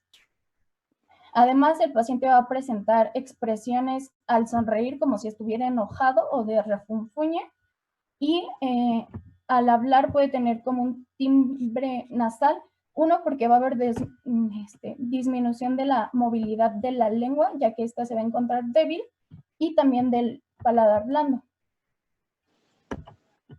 Y bueno, otro de los síndromes que incluimos es el síndrome miscénico de Lambert-Eaton, que pues como bien lo había mencionado Rubén, aquí la diferencia con el anterior es que la liberación de acetilcolina en el anterior estaba bien, pero había un problema a nivel de la recepción de esta. Aquí va a ser al revés, el problema va a estar causado por una anormalidad en la liberación de acetilcolina. Este trastorno pues es un trastorno presináptico que obviamente pertenece a la unión neuromuscular y va a originar de igual forma una debilidad como el anterior. Pero aquí en el anterior veíamos que lo que se afecta primero y principalmente pues eran los músculos de la cara. Aquí se van a ver afectadas sobre todo las extremidades pélvicas, aunque también presenta pues debilidad en los demás músculos. Lo que va a pasar aquí es que igual los anticuerpos van a llegar aquí a la placa neuromotora, pero estos anticuerpos ya no van a irse contra los receptores, sino que se van a ir contra el canal de calcio de voltaje, que era el que veíamos que se veía involucrado en la liberación de las vesículas. Entonces, ¿qué va a pasar? Va a haber una disminución en la liberación de vesículas de acetilcolina y en algunos casos puede llegar incluso a haber una inhibición, ya que no solamente pueden inhibir a los canales, sino que los anticuerpos también pueden causar su destrucción. Entonces, obviamente, al no haber liberación de vesículas, no hay una adhesión de la acetilcolina a los receptores y por ende, pues esto va a desencadenar una inhibición de la propagación del potencial, el cual sí se va a liberar poquita, pero realmente muy poca acetilcolina, a menos de que todos los canales de calcio se destruyeran, pues habría una inhibición por completo. Pero pues pueden quedar algunos canales, entonces va a haber una muy poca liberación de acetilcolina, lo cual no permite que ésta llegue al umbral, no permite que haya un potencial de acción y no permite que haya una contracción muscular y por ende pues se genera una debilidad. Ahora, podemos tener, pues, por lo anterior, diferentes manifestaciones. Podemos tener reflejos tendinosos disminuidos, una debilidad proximal de los miembros pélvicos, como se los había mencionado, y una disfunción autonómica. O sea, el paciente va a estar con sequedad en la boca, disfunción eréctil y constipación. Y ¿qué más? Algo que mencionaba también es que en estos pacientes se puede asociar la presencia de cáncer porque, bueno, en estos pacientes que presentan cáncer también expresan conductos de calcio y estos conductos de calcio, pues al ser parte de una célula cancerosa, van a producir una respuesta autoinmunitaria, que es lo que explicaría la presencia de estos anticuerpos que se pegarán a estos canales de calcio en la placa neuromotora. Ahora, con respecto al tratamiento, mencionaba principalmente dos. Uno que era la 3,4-diaminopiridina. Esta va a actuar al bloquear los conductos de potasio. Esto va a favorecer a que la despolarización que se dé de la membrana pues sea un poquito más duradera, porque al estar inhibiendo la salida del potasio, pues permitimos que la poca despolarización que se pueda llegar a dar, pues dure un poquito más. Y el otro es la piridostigmina, algo así. Y esta lo que va a hacer es que esta acetilcolina, que aunque es muy poca, va a hacer que su acción se vea un poquito más prolongada y permita interacciones repetidas. Entonces, ¿qué es lo que veíamos? De aquellos receptores que se encargan de reciclarla, pues que esto tarde un poquito más en pasar para que esta misma acetilcolina que ya se liberó pueda ser reciclada y por ello se permita que los receptores la sigan obteniendo y pudiese llegarse a producir un potencial de acción para la contracción. Y pues eso sería. Regresame tantito a la diapositiva, tantito, por favor, nada más para hacer algunas anotaciones adicionales sobre esto. Tenemos dos síndromes causados por una respuesta autoinmune, que sería la miastenia gravis, que estaría atacando a los receptores de acetilcolina, que ya explicaron bastante bien cómo ocurre esto, o cómo puede ocurrir esto. Y la otra sería, ¿no? Aquí serían la miastenia gravis, sería a los receptores aquí directamente, y la otra sería a los canales de calcio. Una respuesta de autoinmunidad a los canales de calcio presinápticos. Esta sería la de Lambert-Eaton, la miopatía, y esta sería la miastenia gravis. Además de la debilidad, ¿cómo le llamaste? Debilidad presináptica, que estaría dada por la cuestión esta de debilidad presináptica, que estaría dada por la falta de, bueno, ya vimos aquí varias posibilidades, pero tiene que ver con el almacenamiento de acetilcolina aquí en esta posición. Otras miastenias graves que puedan aparecer serían las siguientes. Una sería por una síntesis defectuosa del receptor para acetilcolina, o sea que no está ligado a ninguna de las otras condiciones. Se sintetiza mal el receptor, por lo tanto, pues no responde de la misma manera.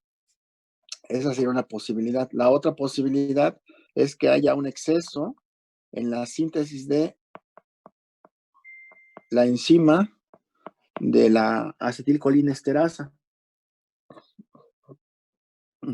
Entonces aquí tendríamos dos modificaciones adicionales que estarían alterando la actividad aquí a nivel de la placa neuromuscular. Y la tercera modificación que pudiera existir con respecto a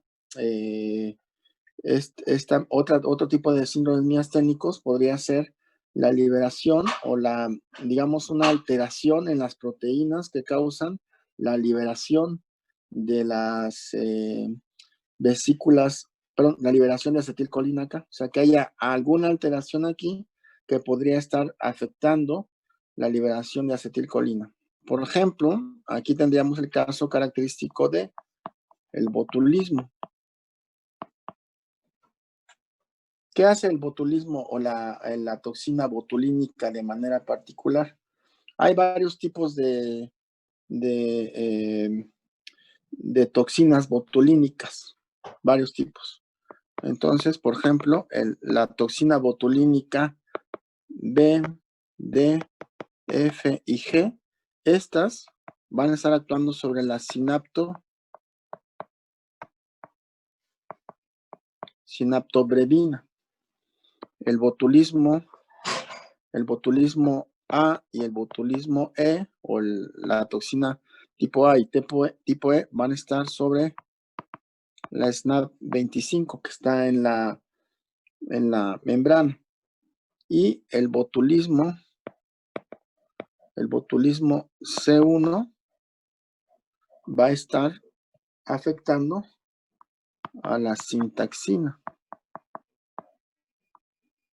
Entonces, cuando ya sabemos que esas proteínas son las responsables de generar la fusión de la membrana para la liberación del neurotransmisor.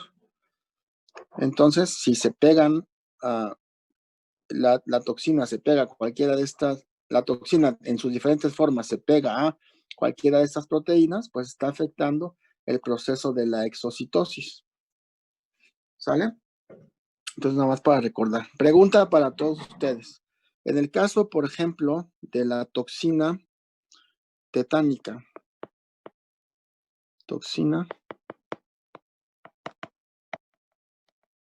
¿dónde actúa la toxina tetánica?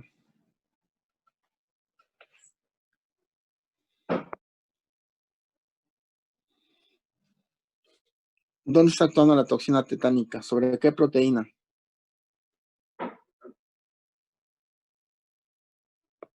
Bueno, la toxina tetánica está actuando sobre la sinaptobrevina. Y coincide con el caso del botulismo B, D, F y G.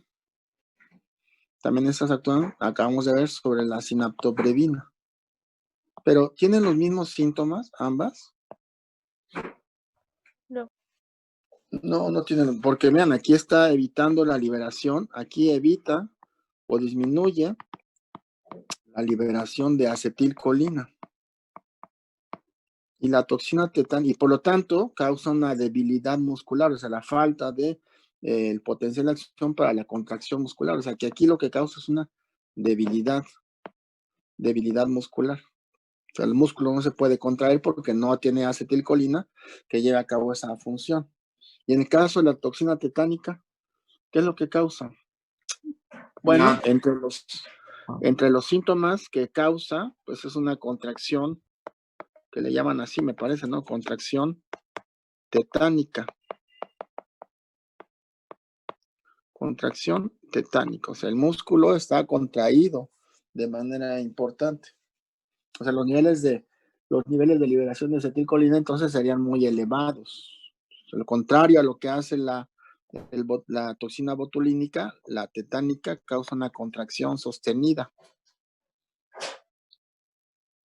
¿Por qué ocurre eso? Se supone que en la tetánica había una... creo que inhibía al ácido gamma, al GABA, pues, y a la glicina, y bueno, evitaba su liberación en el espacio intersináptico, porque hacía Entonces, proteólisis de la sinaptobrevina. Entonces no quiere decir que no actúa a nivel de la placa neuromotora, ¿verdad? ¿O sí? Sí, no se supone que sí. No, es que no. Ya me confundí. Ya te confundiste, sí, ¿no? Pues no debería actuar aquí. No actúa a nivel de la placa neuromotora. ¿Dónde podríamos tener glicina o GABA? En términos de la transmisión del impulso nervioso. En la vía que va de la corteza al tálamo. O sea que sería a nivel medular, ¿no? Sí. En las interneuronas. ¿Cierto? Bueno, Sí. pues efectivamente, esta toxina, aunque se recupera a nivel muscular, o se toma a nivel muscular, viaja, se capta aquí, digamos, en la neurona, la toxina, y esta toxina viaja de manera retrógrada, y entonces va hacia el cuerpo neuronal, y entre el cuerpo neuronal fluye a la neurona presináptica, aquí a nivel medular, y entonces la neurona presináptica de una interneurona. Y esta interneurona va a ser responsable a nivel medular, sobre todo de la liberación de glicina. La glicina es un inhibidor que está regulando justamente el proceso de la contracción, junto con el GABA también. De tal manera que entonces, al llegar la toxina tetánica a esta posición, modifica la sinaptobrevina y al modificar no permite la liberación de la glicina. Por lo tanto, el proceso inhibitorio de la secreción de acetilcolina está inhibido, no está inhibido como debería de serlo. De tal manera que entonces al estar liberando mayor cantidad de acetilcolina, pues entonces por no tener este proceso inhibitorio, pues entonces tenemos este proceso de contracción continua. Entonces el nivel de disparo de los potenciales de acción para la contracción se eleva de manera significativa. ¿Sale? ¿Sale, chicos? Entonces tenemos dos mecanismos diferentes aquí para modificar lo que ocurre a nivel de la placa neuromotora. La diferencia es que esta actúa a nivel, la toxina tetánica actúa a nivel de la médula para evitar la liberación de glicina, mientras que la botulínica actúa a nivel de la placa neuromuscular, evitando la liberación de acetilcolina, que causan dos cosas completamente diferentes. ¿Sale? Muy bien. Ahora, un detalle también adicional más que me gustaría mencionar aquí. En el caso de la placa neuromotora, también puede verse expuesta al efecto de diferentes toxinas que causan diferentes efectos, por supuesto. Por ejemplo, en el caso de, aquí también tenemos, acuérdense, en esta posición de la neurona presináptica, tenemos un canal de sodio que está llevando a cabo el proceso del potencial de acción. Entonces, en este caso, esos canales de sodio pueden ser afectados por una toxina que se llama tetradotoxina. Tetradotoxina. De hecho, han sido, digamos, como los elementos que han permitido describir el funcionamiento de estos canales iónicos. La tetradotoxina puede afectar ese canal iónico, puede afectar también canales de calcio, de sodio, perdón, en esta otra posición a nivel de la postsináptica. Y entonces, ¿saben dónde encontramos la tetradotoxina? En el pez globo, ¿no? Efectivamente. Y entonces esta toxina deriva del pez globo. Y entonces, vean, por eso, pero les causa un adormecimiento, digamos. Cuando es consumido de manera ligera, digamos, esta toxina causa una especie de adormecimiento muscular. Y entonces la sensación que les genera a las personas que llegan a tomar esta toxina en el pez globo, pues es relativamente agradable, les causa un adormecimiento ligero con ciertos hormigueo, digamos, en la parte muscular, de tal manera que entonces pues les causa hasta como una adicción. El problema es cuando consumen demasiada tetradotoxina. Cuando consumen demasiada tetradotoxina, pues estos canales dejan de trabajar de manera normal y por lo tanto disminuyen la frecuencia de potenciales de acción, con lo cual disminuye la contracción. Y esto imagínense que ocurre a nivel de músculos ventilatorios, por ejemplo. Pues entonces eso es lo que les causa la muerte a estas personas que consumen en exceso la tetradotoxina. Pues es muy peligroso consumir este tipo de alimentos. ¿Sale? En el caso del receptor que tenemos aquí para acetilcolina, por ejemplo, hay una enzima, hay un tóxico, perdón, que se llama tubocurarina. Se llama tubocuranina. ¿Qué creen que haga entonces esta toxina, tubocuranina? Que viene en el curaré. Bueno, pues lo que hace es bloquear los receptores, perdón, para acetilcolina, y aunque se libere, pues no va a tener el efecto sobre el receptor y por lo tanto el potencial de acción no se puede desarrollar. Entonces hay varias toxinas que pueden llegar a actuar a nivel de la placa neuromuscular. Estos son solamente 2 ejemplos de algunos de ellos que pueden actuar en este nivel y por lo tanto pueden afectar la placa neuromuscular de manera importante. Además, también aquí podríamos tener el efecto de algunos venenos, digamos, derivados de serpientes, en donde, por ejemplo, disminuyen la actividad de la acetilcolinesterasa, la destruyen rápidamente y por lo tanto modifican la velocidad de la contracción. Muy bien, chicos, pues ya tenemos entonces ahí todo lo que pasa a nivel de la placa neuromuscular. Vayámonos a el proceso de contracción muscular, que ya lo han visto ustedes, ¿no? De manera general. Entonces, me gustaría que lo revisáramos. ¿Quién nos va a platicar de eso? Yo, ¿Quién es yo? Vania Josefina. Ok, Vania. ¿Otra vez tú, Vania? Andas muy participativa, Vania.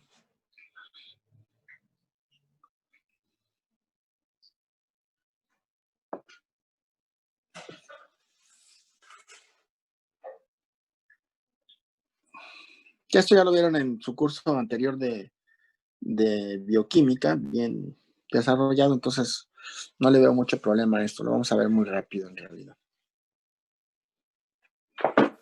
Ya todos lo están viendo, ¿verdad? Yo todavía no, Vania. No se ve. Sigue cargando.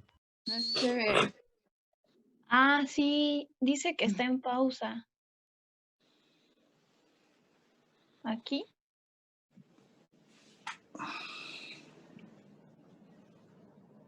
Es que arriba dice su función de compartir las pantallas está en pausa y se pone de color amarillo. ¿Qué le hago? Dile a la que está administrando, se supone que es la que debe darle la configuración a la reunión. Alicia, si te molesta. Alice.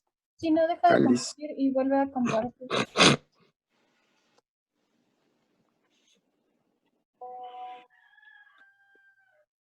¿Y ahora? Ya va. se ven? Ah, Ya sé. gracias.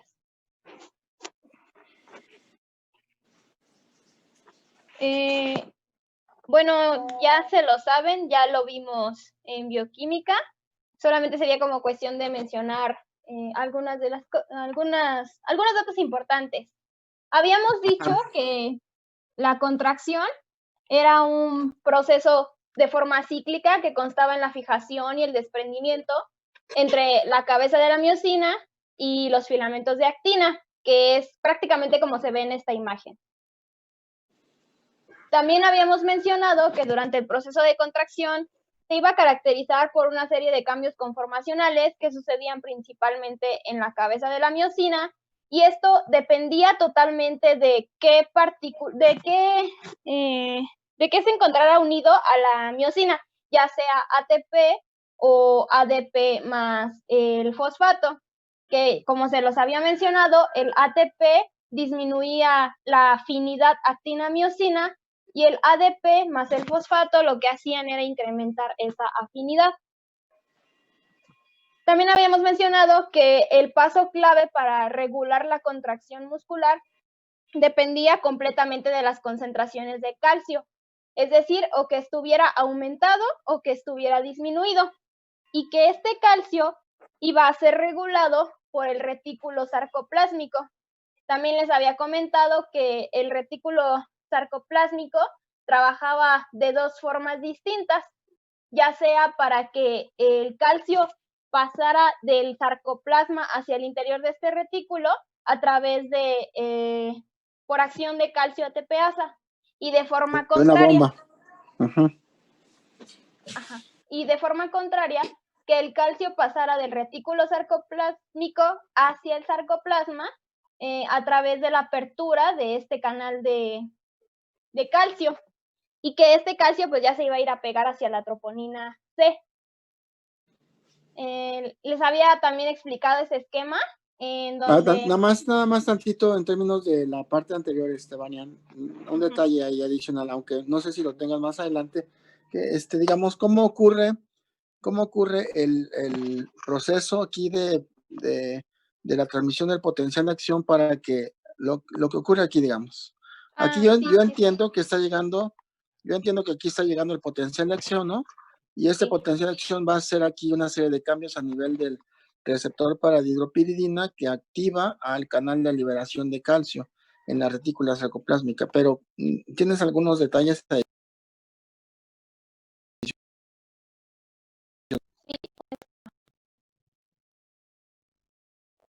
Okay.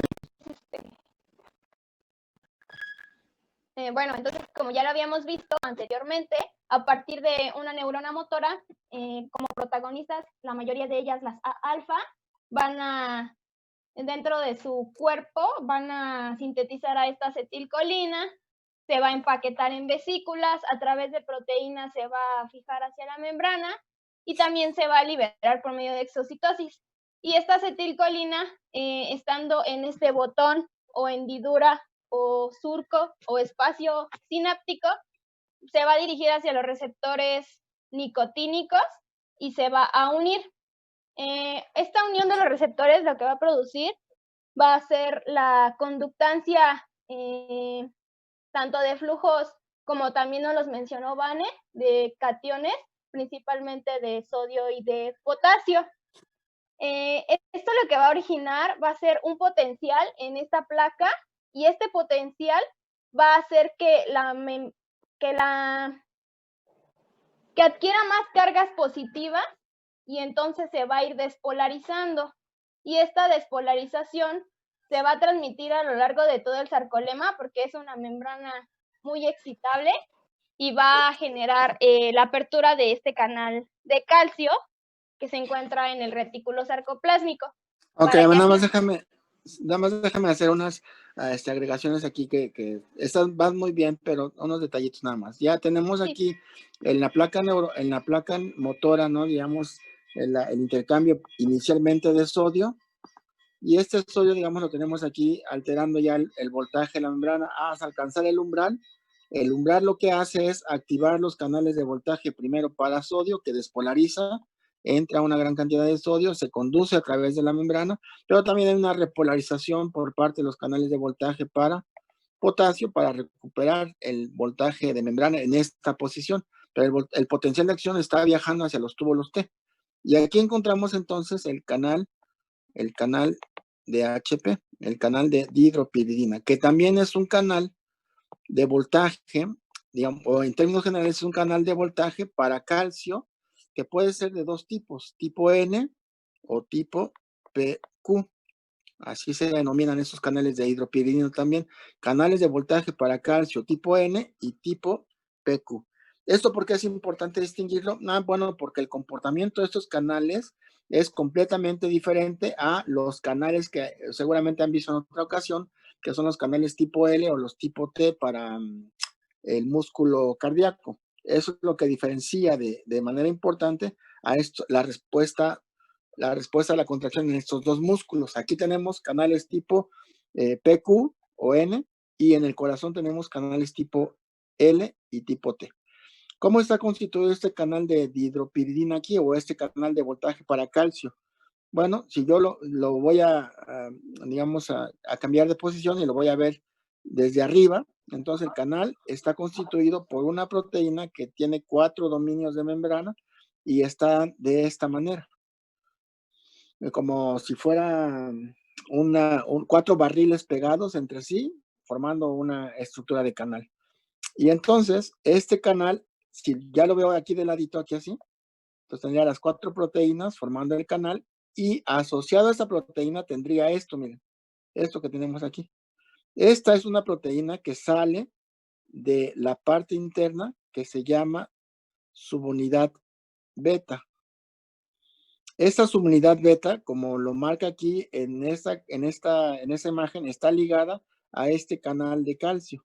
Está cercana, perdón, es un canal de calcio del retículo sarcoplásmico, pero no está pegada todo el tiempo.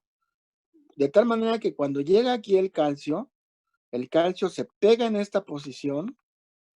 De hecho, es muy poco calcio. El calcio que ya aquí nada más se pega aquí, modifica las cargas eléctricas de esta posición y hace que la subunidad beta se alargue o modifique su posición. Y entonces ahora sí toque el canal de calcio.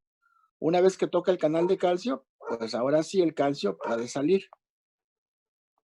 Cuando termina el estímulo eléctrico, el calcio sale, y entonces esta subunidad beta regresa a su posición original, que es alejado del canal de calcio que tenemos en el retículo sarcoplásmico. Entonces es un canal, el que se activa aquí, el canal de calcio que se activa aquí en el retículo sarcoplásmico cuando llega el potencial de acción, es un canal que se activa por la subunidad beta del canal de dihidropiridina, que les digo, es un canal completamente diferente en términos de su cinética con respecto a los canales T y a los canales L. De hecho, el calcio que llega a esta posición, ¿no? Regresándome a este lugar, llega aquí el calcio y muy poco calcio puede entrar, muy poco calcio. De tal manera que la cantidad de calcio que entra aquí es insignificante. Por eso no se considera que el calcio que se emplea para la contracción más bien proviene totalmente del retículo sarcoplásmico.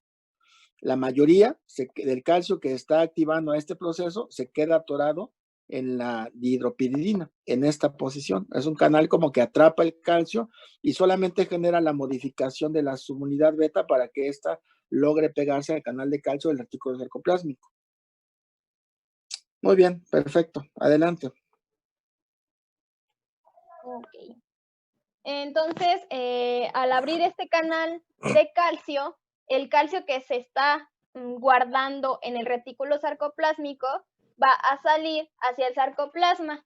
Y aquí en el sarcoplasma va a incrementar la concentración de calcio y se va a dirigir hacia la troponina C, que si ustedes recuerdan está conformando junto con la troponina T y la troponina I el complejo de las troponinas, que está asociado a la tropomiosina y esta se encuentra ligado a la actina.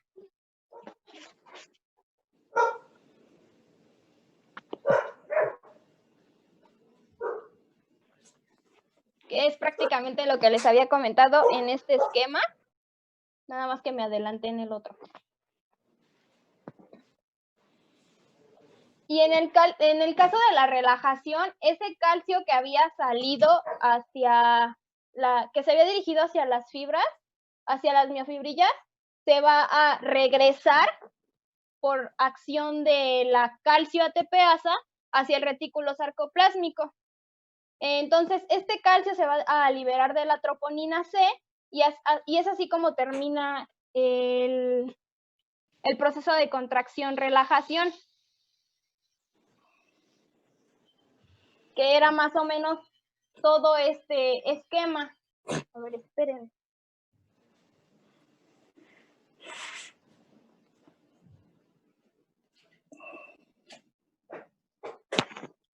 Ya. Aquí tenemos a los filamentos de actina dispuestos en una fila. Tendremos a la proteína CAP-Z y a la tropomodulina, que están dándole estructura a este filamento.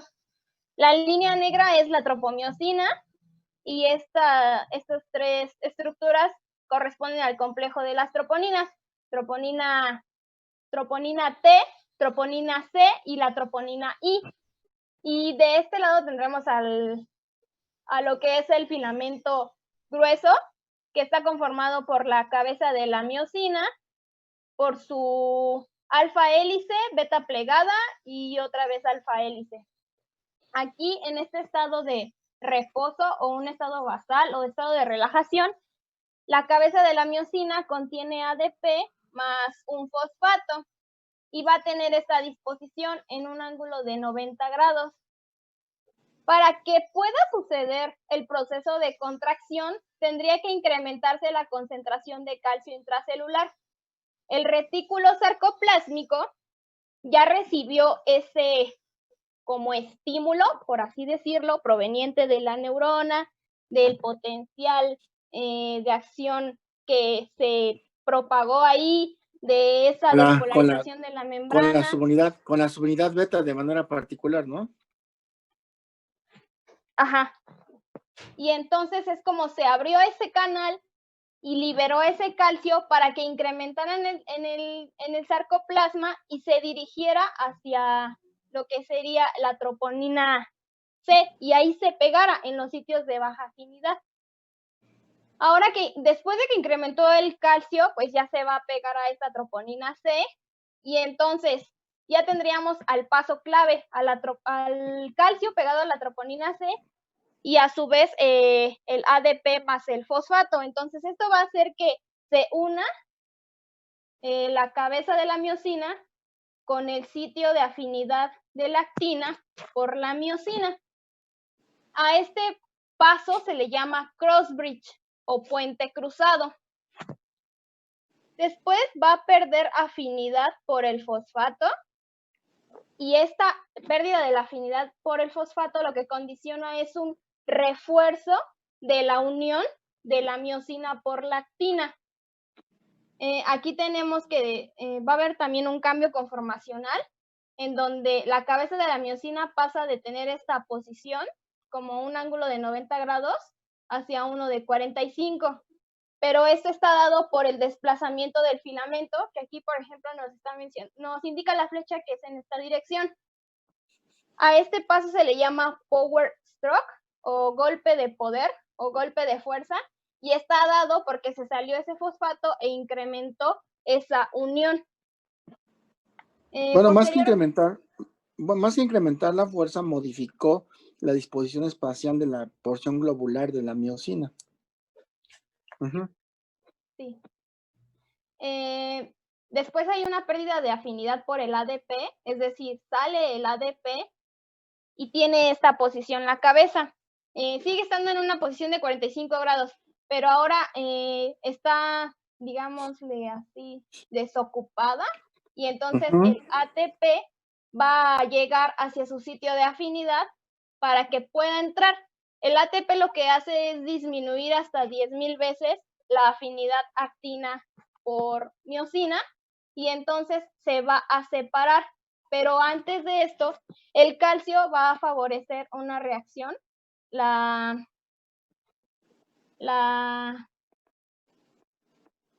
hidrólisis del ATP, en donde el ATP pasa a transformarse en ADP más fosfato por acción del calcio. Y esta conformación de la cabeza de la miosina pasa de un ángulo de 45 grados a uno de 90 grados y se separa actina de miosina. Entonces, nada más, Vania, para complementar aquí, digo, Vania, Ajá. Vania, ¿verdad? Vania. Sí. Vania, para complementar aquí, entonces, el calcio que está aquí, cuando se incrementó el calcio, digamos, entra a varios sitios, ¿verdad?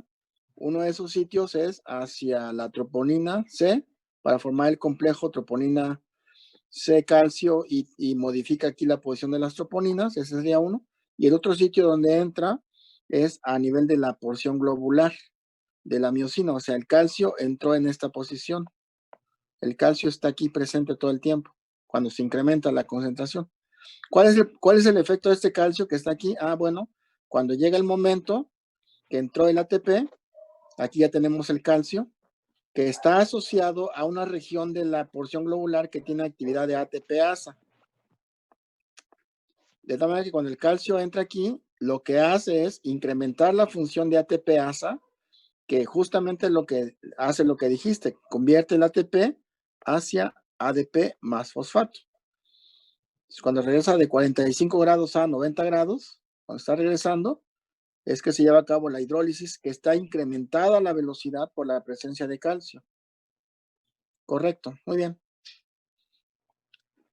Y ahora, en ese esquema podemos observar que hay dos opciones.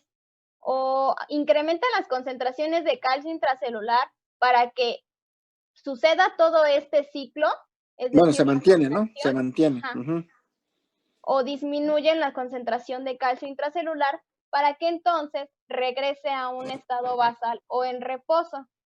Ok, ¿por qué método regresa este calcio a nivel, disminuye el calcio, perdón? ¿Cuáles son los mecanismos para que disminuya el calcio aquí? Ahí sería acción de la calcio ATPasa. Regresa el calcio hacia el interior del retículo sarcoplásmico. ATPasa o la bomba de calcio que está a nivel del retículo sarcoplásmico. ¿Cuánto regresa este calcio a esta posición? Teóricamente.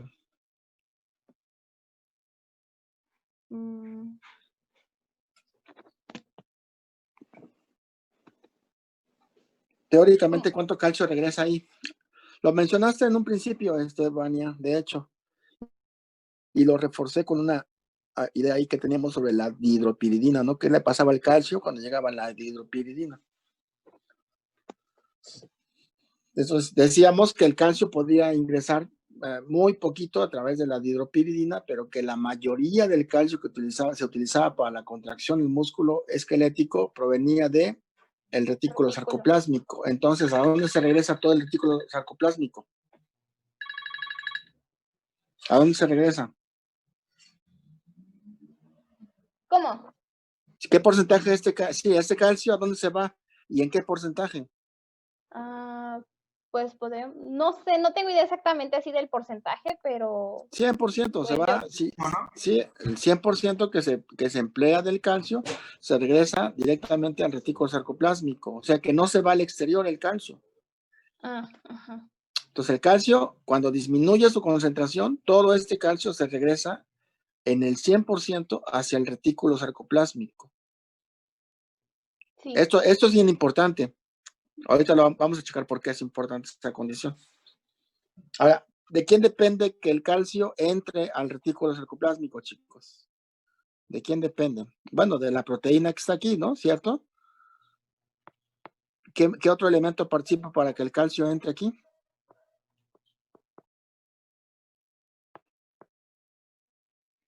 ¿Qué otro elemento participa para que el calcio se incorpore, chicos? Aquí, que es importante entonces. Juega un papel fundamental. ¿Calcisecuestrina? Bueno, esa es la proteína que estaría atrapando el calcio aquí. ¿Qué otro elemento tendríamos aquí? ATP, ¿no? Que se debe de disociar en ADP más fosfato. O sea, esta energía que se requiere para meter el calcio es importante. Debemos tener un suministro constante de energía para que el calcio pueda quedar aquí y luego aquí ya pues la calcecuestrina se encarga de mantenerlo. Junto con otras proteínas ahí, el fosfolambam que está a nivel del retículo celular, se encargan de mantener el calcio dentro. Listo, muy bien. Le estoy haciendo mención de esto, chicos, porque, vean, ¿para qué se requiere el ATP en el proceso de contracción-relajación? Para relajar, para desacoplar actina-miosina. Exactamente, entonces el ATP lo requerimos para desacoplar la interacción entre la actina y la miosina, ¿sale? Obviamente si se hidroliza, puede tener, y tenemos el calcio elevado todavía, si se hidroliza y podemos regresar a este proceso, a estos ciclos de contracción continua. Pero si el calcio está disminuido, ¿verdad, Vania? Entonces, ¿qué le pasa? ¿Qué le Se va pasa? hacia un estado de reposo o relajación. Efectivamente, entonces regresa a su estado inicial y entonces aquí ocurre ya la relajación. Mientras el calcio esté elevado, entonces vamos a permitir solamente la contracción, ¿no? El calcio está elevado. Durante todo este tiempo, el calcio debe estar elevado. ¿Sale? Pero si disminuye el calcio, entonces el calcio va a estar, digamos, condicionando hacia el proceso de relajación. Y aunque la cabeza de miosina queda disponible para que pueda ocurrir otro proceso de contracción. Muy bien, perfecto. Adelante.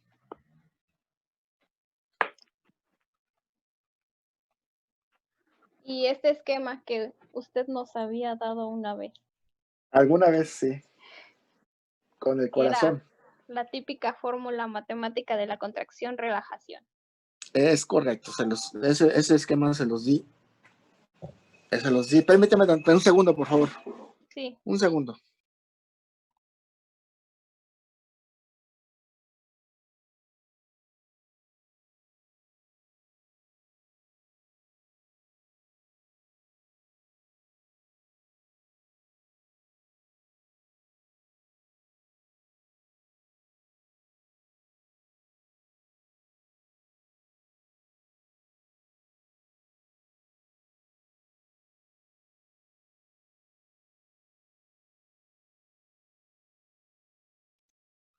Listo, ya, perdón por la interrupción.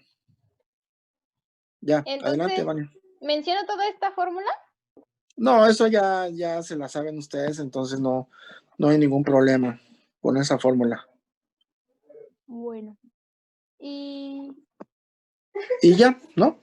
ajá. Ahora, nada más porque por ya efectos de... Dime. Estos ya solamente son esquemas, pero ya no... Bueno, ya no tendría más por mencionar, a menos que hagamos otras anotaciones. Usted me dice si necesita algún esquema. No, eso es lo que se requiere. Ahora vean, en caso de... Yo solamente quisiera recordar en términos de este proceso, ¿dónde se utiliza el ATP? ¿Dónde estamos utilizando el ATP? La relajación. Lo estamos utilizando para la relajación. Una sería esta. Lo estamos utilizando para disminuir la concentración de calcio durante un proceso de contracción, porque lo estamos metiendo a la cisterna. ¿Dónde más estamos utilizando ATP? Aquí utilizamos ATP, que lo degradamos en ADP más fosfato. ¿Dónde más utilizamos ATP, chicos?